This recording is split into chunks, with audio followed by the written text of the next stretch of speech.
하나님의 말씀 구약성경 시편 23편 1절로 6절 말씀입니다.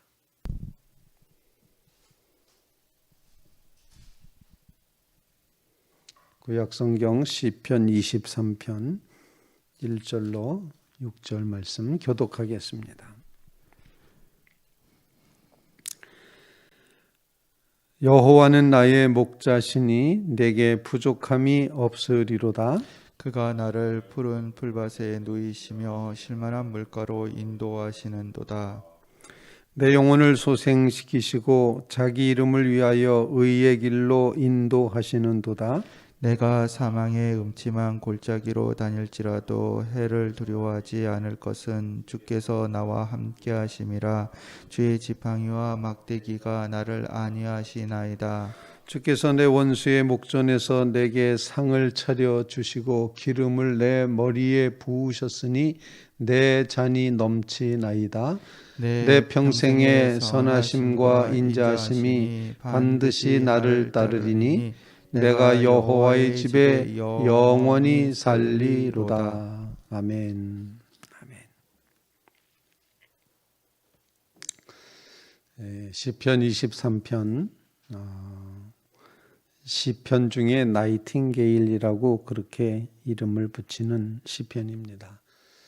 나이팅게일이라는 새의 울음소리가 너무도 아름답다 그렇게 표현해서 시편 중에 아름다운 시라고 이렇게 표현을 합니다. 시편 23편을 우리는 목가적인 농촌의 목동의 이야기를 배경으로 해서 다윗이 목동이었던 시절의 경험을 이제 곰곰이 회상하면서 그 시절의 목동의 모습과 자신의 삶에 이끌어 주신 선한 목자 되신 하나님의 모습을 이렇게 같이 겹치기로 생각하면서 이 시편을 썼다. 그렇게 생각할 수 있습니다. 또 한편으로는 이 시편을 가르쳐서 신뢰의 시라, 하나님을 절대적으로 의지하고 맡기는 그런 시다. 이렇게 표현해서 신뢰의 시라고 표현을 하기도 합니다. 또 그리고 이제 성서 주석하는 사람들은 이 시편이 다윗의 아주 편안하고 더 이상 다른 문제 없다. 아주 편안하고 행복했던 그런 시절에 쓰여진 시가 아니라 다윗의 생애에 있어서 가장 고통스럽고 힘들고 어려웠던 그런 순간에 넘기 어려운 그런 환난과 마음의 고통을 간직했던 그런 순간에 더 철저히 하나님을 의지하고 하나님을 신뢰하고자 하는 그런 고백의 마음으로 이 시편 23편을 기록했다. 이렇게 이제 표현을 하기도 합니다. 다윗의 노래 선한 목자 되신 주님을 노래합니다. 좀 쉬운 번역인 새 번역의 성경에는 이렇게 표현합니다. 주님은 나의 목자시니 내게 부족함이 없어라. 나를 푸른 풀밭에 누이시며 쉴 만한 물가로 인도하신다. 나에게 다시 새 힘을 주시고 당신의 이름을 위하여 바른 길로 나를 인도하신다. 내가 비록 죽음의 그늘 골짜기로 다닐지라도 주님께서 나와 함께 계시고 주님의 막대기와 지팡이로 나를 보살펴 주시니 내게는 두려움이 없습니다. 주님께서는 내 원수들이 보는 앞에서 내게 잔치상을 차려주시고 내 머리에 기름 부으시어 나를 귀한 손님으로 맞아주시니 내 잔이 넘칩니다. 진실로 주님의 선하심과 인자하심이 내가 사는 날 동안 나를 따르리니 나는 주님의 집으로 돌아가 영원히 그곳에서 살겠습니다. 이렇게 번역을 하고 있습니다. 오늘 본문 말씀을 통해서 우리의 심령 가장 깊은 중심에 어떤 하나님을 만날 것인가를 이제 묵상하면서 함께 기도하는 그런 시간이 되시기를 바랍니다. 첫 번째로 우리가 만나는 그 하나님은 인도하시는 하나님이십니다.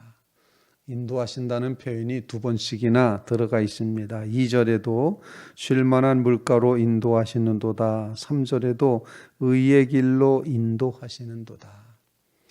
하나님은 우리의 삶을 인도하시는 분이시다. 그냥 쉬운 말 같은데 사실 인생살이가 하나님의 인도함 없이는 결코 살아갈 수 없다는 고백을 간직하면서 우리를 인도하신 하나님, 우리의 마음에 감동을 주셔서 인도하시기도 하고 때로는 우리의 환경을 바꾸셔서 인도하시기도 하고 또는 하나님께서는 정말 어떤 특별한 사명과 소명을 주셔서 우리를 인도해 가시기도 하십니다. 인도하시는 하나님, 하나님은 우리를 늘 이끌어 가십니다. 이곳으로 가라라고 손짓하시며 지시하시고 이 길이 우리가 가야 될 길이다라고 인도해 주십니다. 여러분의 삶에 이제까지도 인도함을 받아서 여기까지 이르신 것처럼 사랑하는 성도 여러분들의 삶 가운데 하나님의 인도하심이 여전하다고 하는 그런 고백을 간직하시면서 하나님 앞에 정말 인도함을 경험하는 믿음의 삶을 꼭 이루시게 되기를 주님의 이름으로 부탁을 드립니다.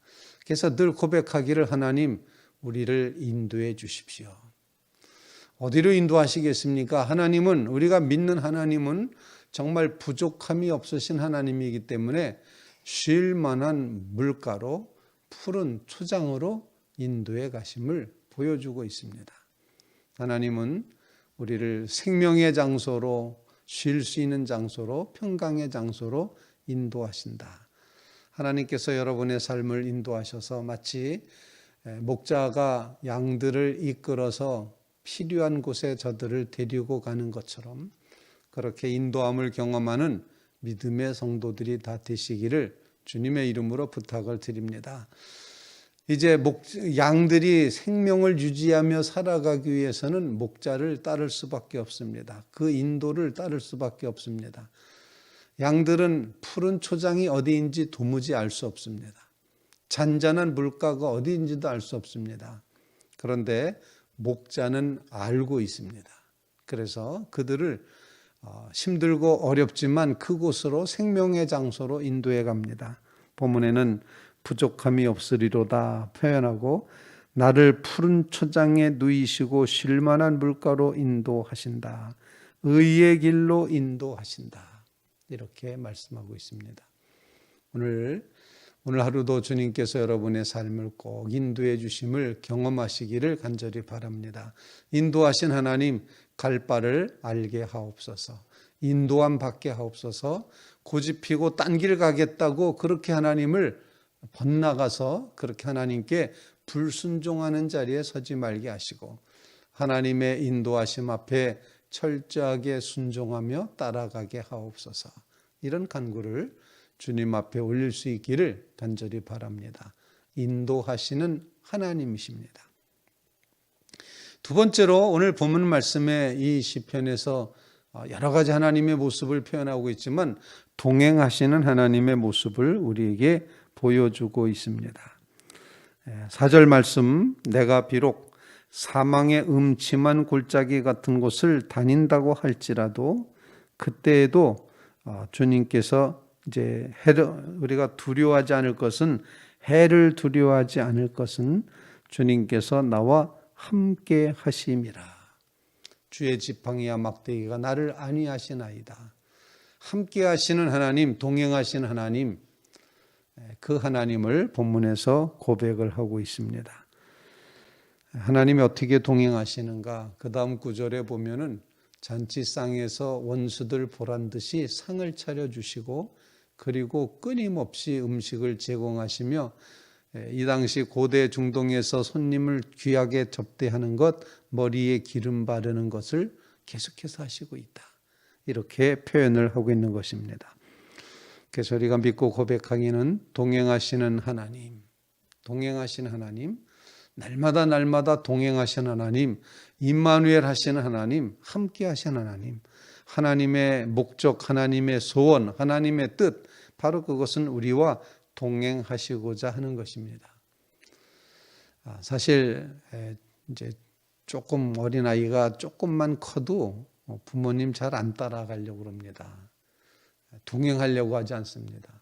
어렸을 적에는 부모님을 떠나면, 엄마 아빠를 떠나면 죽는 줄 알고 그냥 엄마 어디 있어, 아빠 어디 있어 이러면서 늘 그렇게 동행하길 원하지만 어느 정도 크고 나면은 같이 가자 그래도 다녀오세요 그리고 동행을 안 합니다. 독립하려고 하는 거죠. 그런데 믿는 성도들은 아무리 성숙해도 아무리 커도 정말 큰 믿음의 성도들은 하나님과 동행하는 걸 최고의 은혜로 아는 것이 최고의 성도입니다. 하나님이 우리와 언제나 함께 하신다. 하나님은 내가 호흡하는 공기처럼 나와 함께 하신다. 바로 이런 믿음의 고백을 간직하고 하나님과 동행하는 귀한 믿음의 성도들, 귀한 삶을 누려가시는 주의 성도들 꼭 되시기를 주님의 이름으로 부탁을 드립니다. 평신도지만 상담에 깊은 관심을 갖고 인간의 영혼을 다스리는 레디 크랩이라고 하는 그런 분이 계신데 그분이 이제 그런 이야기를 계속합니다. 하나님의 프로젝트, 하나님의 아젠다, 그것은 우리와 동행하시는 것이다. 하나님의 소원은 오직 하나라는 겁니다. 하나님의 소원은 오직 하나. 그것이 무엇입니까? 난 너와 동행하고 싶다. 네가 나와 함께하면 나는 좋겠다. 하나님의 마음이 그렇다는 것입니다. 하나님의 간절한 마음이 표현된 것이 바로 그냥 둘 수 없는 인류를 위해서 동행하시기 위해서 임마누엘 예수 그리스도를 이 땅에 보내주셨습니다. 그래서 예수님의 이름을 임마누엘이라고 하는 것 자체가 하나님이 우리와 동행하고 싶으신 그런 소원을 표현한 것입니다. 예수님은 승천하시면서 제자들에게 마지막 주신 말씀이 무엇이었습니까? 우리는 흔히 가서 제자 삼으라, 가르쳐 지키게 하라, 이런 말씀만 우리가 최후의 명령으로 그렇게 생각하는데 예수님의 최후의 말씀은 뭐냐면은 내가 세상 끝날까지 너희와 항상 함께 있을 것이다. 이게 사실 마지막 말씀입니다. 함께 있겠다. 내가 너희를 떠나지 않는다. 함께 있겠다. 이사야 41장에서도 계속 고백한 하나님에 대한 고백은 내가 너를 붙들리라, 내가 너와 함께하리라, 내가 너를 도우리라, 의로운 오른손으로 너를 붙들리라 이렇게 말씀하시면서 언제나 우리와 동행하기를 원하시는 하나님의 모습이 성경 안에 아주 중심 잡고 있다. 그러므로 하나님과 동행하는 삶, 하나님께 동행하며 하나님께 맡겨드리는 삶, 이것이 성숙한 영적인 성숙자들의 신앙의 모습이다라는 것입니다. 아무리 강조해도 지나치지 않은 임마누엘 하나님, 언제나 우리와 동행하길 원하신 하나님, 우리 곁에, 우리 앞에, 우리 옆에, 우리 뒤에 언제나 우리를 함께 하시는 하나님, 동행하신 하나님을 깊이 경험하며 살아가는 믿음의 성도들 꼭 되시기 바랍니다. 사망의 음침한 골짜기를 지난다 할지라도 하나님이 함께 하시면 문제 없습니다. 아무리 힘들고 어렵고 고통스럽다 할지라도 하나님이 내가 호흡하는 공기처럼 나와 함께 하신다. 그렇다면 문제 없습니다. 이 신앙 고백으로 정말 동행하시는 하나님과 함께 걷는 믿음의 백성들 꼭 되시기를 주님의 이름으로 부탁을 드립니다. 세 번째 기도 제목입니다. 하나님은 선하심과 인자하심이 영원하다는 거죠. 하나님은 선하심과 인자하심이 영원하다. 하나님의 사랑은 끝까지 계속된다. 때에 따라서 형편에 따라서 또는 이제 기분에 따라서 그런 하나님이 아니시고 마지막 구절에 보면 이 시편의 송영과 같은 그런 고백을 하는데 이제 내 평생의 선하심과 인자하심이 반드시 나를 따르리니 내가 여호와의 집에 영원히 살리로다. 저는 영원이라는 단어에 초점이 있다 생각합니다. 하나님은 잠시 인도하시고 잠시 동행하시고 끝나는 분이 아니라 영원히 우리를 인도하시고 영원히 우리와 동행하신다. 여러분의 삶 가운데 이제 잠시 동안이 아니라 과거와 현재와 미래를 통틀어서 영원토록 하나님이 인도하시고 하나님이 동행하심을 확신하면서 그 사랑 가운데 거하기를 결단하는 믿음의 성도들 꼭 되시기를 주님의 이름으로 부탁을 드립니다. 우리는 목자를 따라야 될 양처럼 연약하기 그지없습니다.